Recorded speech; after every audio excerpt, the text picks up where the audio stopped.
ಅವರ average age is only 60 years. 60 ವರ್ಷಕ್ಕೆ ನಾವು ಬದುಕ್ತೀವಿ. ಇನ್ನೊಂದು ಸಂಶೋಧನೆಯ ಪ್ರಕಾರ 2040ನೇ ಇಸ್ವಿಗೆ ನಮ್ಮ ಭಾರತ ದೇಶದಲ್ಲಿ ಜನರ ಆಯುಷ್ಯ 40 ವರ್ಷ ಮಾತ್ರ.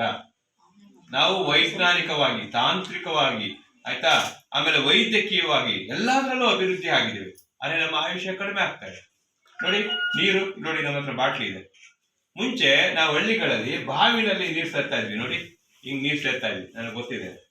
ನಾನು ನಮ್ಮ ತಾಯಿ ನೀರು ಸೇರಕ್ ಕಳಿಸ್ತಾ ಇದ್ರು. ಆಮೇಲೆ ಜಲ ಬರ್ತಾ ಇತ್ತು, ಆ ನೀರು ಹಿಂಗ್ ಕುಡಿತಾ ಇದ್ವಿ. ಆಯ್ತಾ, ಬಾವಿ ನೀರೇ ಕುಡಿತಾ ಇದ್ವಿ, ಸೋಸ್ಕಂತಾನೂ ಇರ್ಲಿಲ್ಲ. ಆಗಿನ ಕಾಲದಲ್ಲಿ ಜನ ನೆಮ್ಮದಿಯಾಗಿದ್ರು, ಆರೋಗ್ಯವಾಗಿದ್ರು, 100 ವರ್ಷ ಬದುಕ್ತಾ ಇದ್ರು. ನೋಡಿ, ಗಾಳಿಯನ್ನ, ನೀರನ್ನ ನಾವು ಶುದ್ಧೀಕರಿಸ್ಕೊಳ್ತಾ ಇದೀವಿ. ನಮ್ಮ ಮನಸ್ಸನ್ನ ನಾವು ಮಲಿನಗೊಳಿಸ್ಕೊಂಡಿದೀವಿ. ಹೌದಾ ಇಲ್ವಾ? ಗಾಳಿ ಎಲ್ಲ, ಆಮೇಲೆ ಏರ್ ಕಂಡೀಷನ್ ರೂಮ್ ಇದೆ, ಸುಖದ ಸುಪ್ಪತ್ತಿಗೆ ಹಾಸಿಗೆಗಳಿದೆ. ಆದ್ರೂ ನಾವು ಬೇಗ ಬೇಗ ಸಾಯ್ತಾ ಇದ್ದೀವಿ. ಎಂತ ವಿಪರ್ಯಾಸ! ಅದಕ್ಕೆ ನಾವೇನ್ ಮಾಡ್ಬೇಕು? ನಾವು ಸಹ 106 ವರ್ಷ ಬದುಕಬಹುದು. ಅದಕ್ಕೆ ನಾನು ನಿಮ್ಗೆ ಕೆಲವು ಟಿಪ್ಸ್ ನ ಹೇಳ್ಕೊಡ್ತೀನಿ ಆರೋಗ್ಯದ ಬಗ್ಗೆ. ಒಂದು ನಿಮ್ಮ ದೇಹ ಸ್ಥಿತಿ, ಇನ್ನೊಂದು ನಿಮ್ಮ ಮನಸ್ಥಿತಿ, ಇನ್ನೊಂದು ನಿಮ್ಮ ಪರಿಸ್ಥಿತಿ. ಆಯ್ತಾ? ಆಗಿನ ಕಾಲದಲ್ಲಿ ಜನ ಆರೋಗ್ಯವಾಗಿದ್ರು, ನೆಮ್ಮದಿಯಾಗಿದ್ರು, 106 ವರ್ಷ ಬದುಕ್ತಾ ಇದ್ರು. ಇಷ್ಟೊಂದು ವೈಜ್ಞಾನಿಕವಾಗಿ ನಾವು ಊರಿಗೆ ಒಬ್ಬನೇ ಒಬ್ಬ ಡಾಕ್ಟರ್ ಇರ್ತಾ ಇದ್ದ. ಹಳ್ಳಿಗೆ ನಮ್ಗೆ ಏನಾರ ಕಾಯಿಲೆ ಆದ್ರೆ ಹೋದ್ರೆ ಎಲ್ಲದಕ್ಕೂ ಅವನೇ ಮೆಡಿಸಿನ್ ಕೊಡ್ತಾ ಇದ್ದ, ಕಾಯಿಲೆಗಳು ವಾಸಿ ಆಗ್ಬಿಡ್ತಾ ಇತ್ತು. ಈಗ ನೀವು ಬೆಂಗಳೂರಿಗೆ ಹೋಗುವಾಗ ನೋಡ್ರಿ, ಆ ಕಡೆ ಈ ಕಡೆ ನೋಡ್ರಿ, ಆ ಎಲ್ಲ multi speciality hospital, multi speciality. ಅದೇ ತರ ಚಿತ್ರದುರ್ಗದಲ್ಲೂ ಶುರು ಮಾಡ್ಬಿಟ್ಟವ್ರು multi speciality hospital. Multi speciality ಆಸ್ಪತ್ರೆಗಳು ಅಂದ್ರೆ ಏನು? ಆಯ್ತಾ, ಅಷ್ಟೊಂದು ಆಸ್ಪತ್ರೆಗಳು. ಆಮೇಲೆ ಅಷ್ಟಕ್ಕೆ ಅಲ್ಲ, ENT ಡಾಕ್ಟ್ರು, ಕಣ್ಣಿಗೊಬ್ಬ ಡಾಕ್ಟ್ರು, ಕಿವಿಗೊಬ್ಬ ಡಾಕ್ಟ್ರು, ಮೂಗಿಗೊಬ್ಬ ಡಾಕ್ಟ್ರು, ಹೃದಯಕ್ಕೊಬ್ಬ ಡಾಕ್ಟ್ರು, ಶ್ವಾಸಕೋಶಕ್ಕೆ, ಕಿಡ್ನಿಗೆ, ಒಂದೊಂದು ಅಂಗಾಂಗಗಳಿಗೂ ಒಬ್ಬೊಬ್ಬ ಡಾಕ್ಟ್ರು. ನೀವೇನಾರ ತಹಸೀಲ್ದಾರರು ಅಥವಾ ದೊಡ್ಡ ಅಧಿಕಾರಿ ಅಂತ ಗೊತ್ತಾಗ್ಬಿಟ್ರೆ ಆಸ್ಪತ್ರೆಗೆ ಹೋಗಿ ಬೆಂಗಳೂರಲ್ಲಿ, ಅಲ್ಲಿ ಇಮಿಡಿಯೇಟ್ ಆಗಿ ನಿಮ್ಮನ್ನ ಅಡ್ಮಿಟ್ ಮಾಡ್ಕೊಂತಾರೆ. ಒಂದು 15 ದಿವಸ 20 ದಿವಸ ನೀವು ಅಲ್ಲಿ ಇರ್ಬೇಕು. ಯಾಕೆ ಹೇಳಿ? ನಿಮ್ಮನ್ನ ಅಡ್ಮಿಟ್ ಮಾಡ್ಕೊಂಡ್ರೆ ನಮ್ಮ ದುಡ್ಡು ಬರೋದು. ಬೇಗ ನಿಮ್ಗೆ ಕಲ್ಸ್ಬಿಟ್ರೆ ನೀವು ದುಡ್ಡು ಕೊಡ್ತೀವಿ. ಬೇಗ ಇತ್ತಾಗಲ್ಲ, ಎಷ್ಟು ಗಾಡಿ ಅವನು ಇದು ಮಾಡಿರ್ತಾನೆ. ಅವನೇನ್ ಮಾಡ್ತಾನೆ, ಬಂದ್ಬಿಟ್ಟು ಈಸಿಯಾಗಿ ಸ್ಟಾರ್ಟ್ ಆಗುತ್ತೆ. ಎಲ್ಲಿ ಹಿಂಗ್ ಟಕ್ ಅಂತ ಹೊಡೆದ್ರೆ ಸ್ಟಾರ್ಟ್ ಆಗೋಗ್ಬಿಡ್ತಾನೆ. ಅವ್ನು ಗೊತ್ತಿರುತ್ತೆ, ಅವ್ನು ಹಂಗೆಲ್ಲ ಮಾಡಲ್ಲ. ಅವನೇ ಮಾಡ್ತಾನೆ, ಬಿಚ್ಚುತ್ತಾನೆ, ತೆಗಿತಾನೆ, ನೋಡ್ತಾನೆ, ಇದೆಲ್ಲ ಮಾಡ್ತಾನೆ. ಮಾಡ್ಬಿಟ್ಟು ಏನ್ ಮಾಡ್ತಾನೆ, ಸರ್ ಇಂಜಿನ್ ಏನೋ ಪ್ರಾಬ್ಲಮ್ ಆಗಿದೆ, ಇದನ್ನ ನಮ್ಮ ಗ್ಯಾರೇಜ್ಗೆ ಹೇಳ್ಕೊಂಬನ್ನಿ ಅಂತ. ಅಲ್ಲಿ ಗ್ಯಾರೇಜ್ಗೆ ಹೇಳ್ಕೊಂಡು ಹೋಗಕ್ಕೆ ಒಂದು ಇದನ್ನ ತರ್ತಾನೆ, ವ್ಯಾನ್, ಅಲ್ಲಿಗೆ ಹಾಕೊಂತಾನೆ. ಅಲ್ಲಿ ಎಲ್ಲ ಬಿಚ್ಚಿ ಬರ್ತಾ ಇಲ್ಲ. ಅಲ್ಲಿಂದ ಬೆಂಗಳೂರಿಂದ ತರಬೇಕು ಪಾರ್ಟ್ಸು, ಅಲ್ಲಿಂದ ಆರ್ಡರ್ ಮಾಡಬೇಕು, ಮದ್ರಾಸಿಂದ ಬರಬೇಕು. ಇದು ಆಟೋಮ್ಯಾಟಿಕ್ ಗಾಡಿ, ಏನೇನೋ ಹೇಳ್ಬಿಟ್ಟು ಒಂದು 20-30 ಸಾವಿರ ರೂಪಾಯಿ ಬಿಲ್ ಮಾಡ್ತಾರೆ. ಇದು ಒಂದ್ ಕಡೆ. ಇನ್ನೊಂದ್ ಕಡೆ ಒಬ್ಬ ಒಳ್ಳೆ ಮೆಕ್ಯಾನಿಕ್, ಒಳ್ಳೆ ಮನುಷ್ಯ ಆಗಿರೋನು ಬರ್ತಾನೆ, ಓಪನ್ ಮಾಡ್ತಾನೆ, ಟಕ್ ಅಂತ ಹಿಂಗೆ ಬಡಿತಾನೆ, ಗಾಡಿ ಸ್ಟಾರ್ಟ್ ಆಗುತ್ತೆ. ಸರ್ 1,500 ರೂಪಾಯಿ ಕೊಡ್ರಿ ಸರ್ ಅಂತಾನೆ. ನೀವು 1,500 ರೂಪಾಯಿ ಕೊಡ್ತೀರಾ? ಇಲ್ಲ. ಏನೇ ಮಾಡಿದ್ಯಾ? ಸುಮ್ಮನೆ ಟಕ್ ಅಂದಿದ್ಯಾ, ಗಾಡಿ ಸ್ಟಾರ್ಟ್ ಆಗಿದೆ, 1,500 ರೂಪಾಯಿ ಕೊಡುವಂತ್ಯ. ಅವನಲ್ಲಿ ಎಷ್ಟು ಮೋಸ ಮಾಡಿದ್ದಾರೆ. ಇವರು 40 ವರ್ಷ ಎಕ್ಸ್ಪೀರಿಯನ್ಸ್ ಇರುತ್ತೆ. ಎಲ್ಲಿಗೆ ಹೊಡೆದ್ರೆ ಗಾಡಿ ಸ್ಟಾರ್ಟ್ ಆಗುತ್ತೆ ಅಂತ ಅವ್ರಿಗೆ ಗೊತ್ತಿರುತ್ತೆ. ಅದು ಅನುಭವದ ಮೇಲೆ ಬರೋದಲ್ವಾ? ವಿಶೇಷವಾಗಿ ನೀವು ಆಶಾ ಕಾರ್ಯಕರ್ತರು ಎಲ್ಲ ಯಾರು ಇದ್ದೀರಲ್ಲ, ನೀವು ಗ್ರಾಮಗಳಲ್ಲಿ ಬಹಳ ದೊಡ್ಡ ದೊಡ್ಡ ಕೆಲಸಗಳು ಮಾಡಿದ್ರೆ ಇಡೀ ಕರ್ನಾಟಕದಾದ್ಯಂತ. ನಿಮ್ಗೆ ಎಲ್ರಿಗೂ ಇನ್ನೊಂದ್ಸರಿ ಕೈ ಮುಗಿದು ನಮಸ್ಕಾರ ಮಾಡ್ತೀನಿ. ಬಹಳ ಕೆಲಸ ಮಾಡಿದ್ದಾರೆ ಸರ್ ಅವರೆಲ್ಲ. ಆಗಿನ ಕಾಲ ಜನ, ಈಗ ಜಪಾನ್ ಅಲ್ಲಿ 120 ವರ್ಷ 130 ವರ್ಷ ಬದುಕ್ತಾರೆ. ನಾವ್ ಯಾಕೆ ಬೇಗ ಸಾಯ್ತೀವಿ? ಅದೊಂದು ಸ್ವಲ್ಪ ಕಾರಣಗಳನ್ನ ತಿಳ್ಕೊಳ್ಳೋಣ. ಅವಾಗ ನಮ್ಮ ಹಳ್ಳಿನಲ್ಲಿ ಏನ್ ಮಾಡ್ತಾ ಇದ್ರು ಗೊತ್ತಾ? ಜನಗಳು ಆರೋಗ್ಯವಾಗಿರಕ್ಕೆ, ಇವಾಗ ಆರೋಗ್ಯ ಅನ್ನೋದೇ ಇಲ್ಲ. ಈ ತರ ನೀರು ಕುಡಿತೀವಿ, ಶುದ್ಧ ಗಾಳಿ ಇದೆ, ಎಲ್ಲ ಇದೆ. ಸೊ ಅಲ್ಲಿ 120 ವರ್ಷ 130 ವರ್ಷ ಬದುಕಕ್ಕೆ ಕಾರಣ ಏನಪ್ಪಾ ಅಂದ್ರೆ, ಅವರ ಒಂದು ಜೀವನ ಕ್ರಮ, ಜೀವನ ಮಾಡೋ ರೀತಿ. ನಿದ್ದೆ ನೋಡಿ, ಫಸ್ಟ್ ನಿದ್ರೆ ಬರ್ಬೇಕು ಚೆನ್ನಾಗಿ. ಆಯ್ತಾ? ಆರೋಗ್ಯವಾಗಿದ್ದೀವಿ ಅಂದ್ರೆ ಚೆನ್ನಾಗಿ ನಿದ್ದೆ ಬರುತ್ತೆ. ಆರೋಗ್ಯ, ನಮಗೆ ನಿದ್ದೆ ಸರಿಯಾಗಿ ಬರ್ತಾ ಇಲ್ಲ ಅಂದ್ರೆ ನಮ್ಗೆ ಆರೋಗ್ಯ ಏರುಪೇರಾಗಿದೆ ಅಂತ ಅರ್ಥ. ಹೌದು ತಾನೆ? ನಿದ್ದೆ ಬರ್ತಾ ಎಲ್ರಿಗೂ ಚೆನ್ನಾಗಿ ಬರ್ತಾ ಇದೆ ಇಲ್ವಾ?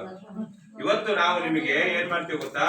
ಕೆಲವು ಮ್ಯೂಸಿಕ್ ಕೊಡ್ತೀವಿ, ಮ್ಯೂಸಿಕ್ ಥೆರಪಿ ಅಂತ. ನಿಮ್ಗೆ ತಲೆನೋವು ಬಂದಿದ್ಯಾ? ನೀವು ಮ್ಯೂಸಿಕ್ ಕೇಳಿ, ನಿಮ್ಗೆ ತಲೆನೋವು ವಾಸಿ ಆಗುತ್ತೆ.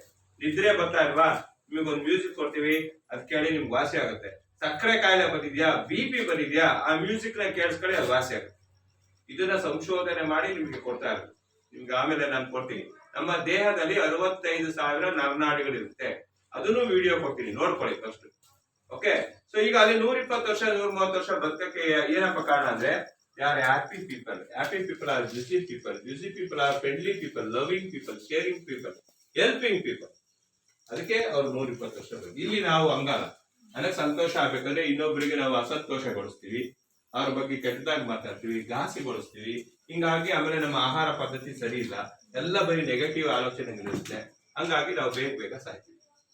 ಆಯ್ತಾ? ನಾವು 120 ವಯಸ್ಸಾಗೋದ್ರಿಂದ ಯಾರು ಮುದುಕರಾಗಲ್ಲ, ನೆನ್ಪಿಟ್ಕೊಳ್ಳಿ.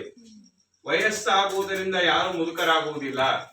ಆಮೇಲೆ ನಮಗೆ ವಯಸ್ಸಾಗದ ಶರೀರ, ನಮ್ಮ ಶರೀರಕ್ಕೆ ವಯಸ್ಸೇ ಆಗ್ಬಾರ್ದು, ಮನಸ್ಸಿಗೆ ಮುಪ್ಪಾಗ್ಬಾರ್ದು. ಯಾವಾಗ ನಮಗೆ ವಯಸ್ಸಾಗುತ್ತೆ ನೋಡಿದಿರಾ, ನಾವೊಂದು ಇಲ್ಲಿ ಒಂದು 20 ಜನ ಕೆಲ್ಸಕ್ಕೆ ಬೇಕಾಗಿತ್ತು ಸರ್ ಅಧ್ಯಕ್ಷರೇ. ಒಂದು ಅಡ್ವರ್ಟೈಸ್ಮೆಂಟ್ ಹಾಕಿದ್ವಿ, ಒಂದು 30,000 ರೂಪಾಯಿ ಕೊಡ್ತೀವಿ ಸಂಬಳ ಒಂದು ತಿಂಗಳಿಗೆ, ಹಳ್ಳಿನಲ್ಲಿ ಬಂದು ಕೆಲಸ ಮಾಡ್ಬೋದಲ್ಲ. ಎಲ್ಲ ಯುವಕರು ಬಂದಿದ್ರು ಸರ್.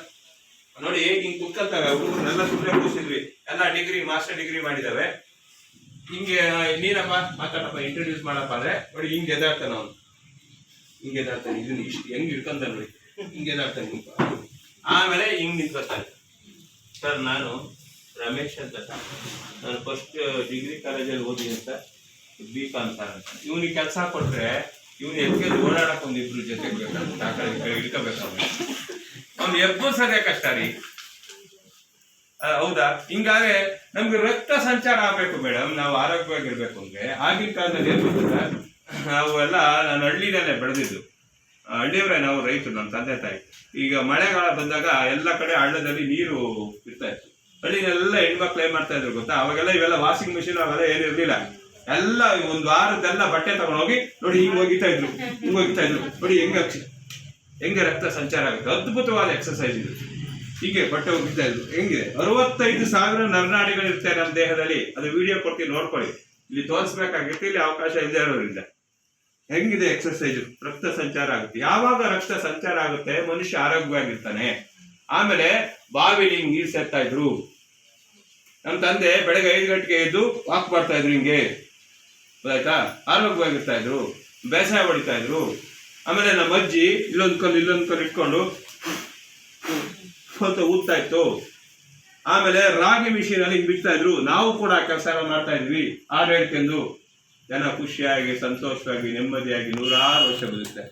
ಇವಾಗ ವಾಷಿಂಗ್ ಮಿಷಿನ್ ಟ್ರರ್ ಅಂತವೆ, ಆಮೇಲೆ ಮಿಕ್ಸಿ ಟ್ರರ್ ಅಂತವೆ. ಮೇಡಮ್ ಚೂರು ಈ ಕಡೆ ತಿರುಗಿ ಅಂದ್ರೆ ಇಡೀ ದೇಹ ತಿರುಗುತ್ತೆ, ಹಿಂಗೆ ಕತ್ತು ತಿರುಗೋದೇ ಹೇಳಿ ಎಷ್ಟೆಲ್ಲ ಬರ್ತಾರೆ.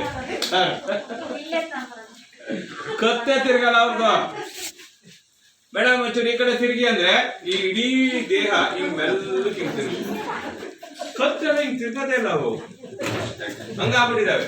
ಯಾಕೆ ಹೇಳಿ, ಎಲ್ಲ ಯಂತ್ರಗಳು ಬಂದ್ಬಿಟ್ಟು. ಆಮೇಲೆ ಈಗ ಹೋಲಿ ನೆನ್ನೆ ವಾಟ್ಸಪ್ ಅಲ್ಲಿ ಕೊಟ್ಟಾನೆ ಸರ್, 40 ವರ್ಷದವ್ರ ತರ ಕಾಣ್ತಾರೆ. ಅವ್ರು ನಡೆಯೋದ್ ಕಷ್ಟ, ಓಡಾಡೋದ್ ಕಷ್ಟ, ಕೂತ್ಕೊಳ್ಳೋದ್ ಕಷ್ಟ.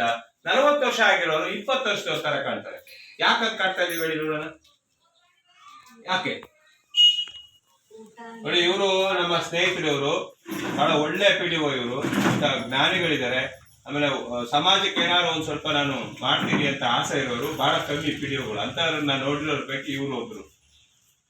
ಆಯ್ತಾ, ನಾವು ಕರ್ನಾಟಕ ರಾಜ್ಯದ PDOಗಳಿಗೆ, EOಗಳಿಗೆ, ಅಧ್ಯಕ್ಷಗಳಿಗೆ ಎಲ್ಲರಿಗೂ ತರಬೇತಿ ನಾವೇ ಕೊಡೋದು ನಮ್ಮ ಸಂಸ್ಥೆಯಿಂದ, ಬೆಂಗಳೂರಿಂದ.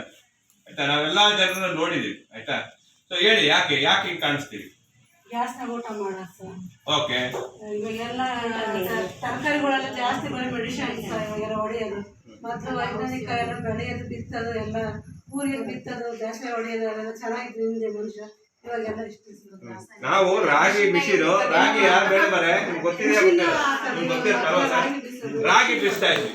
ಆಯ್ತಾ, ನಮ್ಮ ಮನೆಗಳಲ್ಲೆಲ್ಲ ಮದುವೆ ಸಂದರ್ಭದಲ್ಲೆಲ್ಲ ರಾಗಿ ಬೀಸೋದು, ಹಿಟ್ಟು ಮಾಡೋದೆಲ್ಲ ಮಾಡ್ತೀವಿ. ನೋಡಿ ಎಷ್ಟು ಒಳ್ಳೆ ಎಕ್ಸರ್ಸೈಸ್. ನೀರ್ ಸೇರ್ತಾ ಇದ್ವಿ, ಇಂಥ ಎಕ್ಸರ್ಸೈಸ್. ಬಟ್ಟೆ ಒಗಿತಾ ಇದ್ವಿ, ಹಿಂಗೆ ಬಟ್ಟೆ ಒಗೆಯೋದು, ಅದು ಅದ್ಭುತ. ಅದು ನಮ್ಮ ಹೆಣ್ಮಕ್ಳಿಗೆ ಹಳ್ಳಿಗಳಲ್ಲಿ ಗೊತ್ತಿತ್ತು. ಸರ್ ಅಲ್ಲೇ ಕುಕ್ಕರ್ ರೈಟ್. ಅದನ್ನ ಏನ್ ಹೇಳ್ತಾ ಇದೀವಿ, ಸೈಕಾಲಜಿಕಲ್ ಪ್ರಾಬ್ಲಮ್. ಅವಾಗ ಬ್ಯಾಟ್ರಿ ಹೆಚ್ಚು ಕಮ್ಮಿ ಆಗೋದು ಬೇಡ. ನಮ್ಗೆ ಇನ್ನೊಂದು ಕಾರ್ಯಕ್ರಮ ಇದೆ, ನನ್ ಮುಂದಿರೋ ಉದ್ದೇಶ ಹೋಗಿ ಏನ್ ಹೇಳ್ತಾ ಇದೆ ಹೇಳಿ.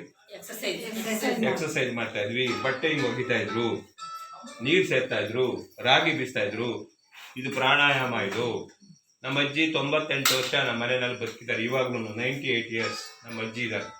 ನಮ್ಗೆ ಗೊತ್ತಿಲ್ಲ. ರೈಟಾ, ಆಮೇಲೆ ಮೊಬೈಲ್ಗಳು ಸ್ವಲ್ಪ ಸ್ವಿಚ್ ಆಫ್ ಮಾಡ್ಕೊಳ್ಳಿ. ಈ ಮೊಬೈಲಿಂದನೂ ಬಹಳ ಜೀವನ ಹಾಳಾಗ್ತಾ ಇದೆ, ಭಾರಿ ಹಾಳಾಗ್ತಾ ಇದೆ.